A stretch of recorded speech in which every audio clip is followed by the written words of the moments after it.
Hello everyone, welcome back. In today's video, we are going to talk about frozen set. There is a function in Python that we can use to freeze the set for ourselves for any purposes. For example, in the beginning of your code, you want to initialize the set and you want to make it to be frozen to make sure there will be no modification for this set throughout your program. Okay. In order to do that, I'm just having a set name called frozen set.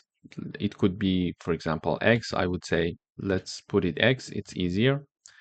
And then I use the frozen set function. In parentheses, I type down the elements of my set. So I'm initializing my set 1, 2, 3, and 4, and simply just using the frozen set function to do that for us. And then I'm printing my set. So when I compile, I see that my set is 1, 2, 3, and 4, and it shows the message that it is a frozen set and not a normal set, so we cannot change it. If we want to try and change it, we will receive an error from the compiler. So I'm trying now to add one element, number 5, to this set, and when I run, I see an error.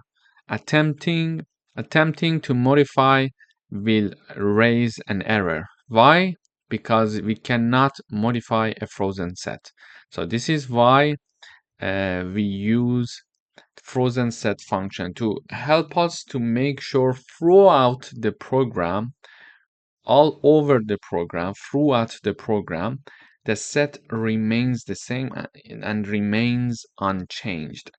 So this is how we can use frozen sets in our program in Python. Thank you for watching.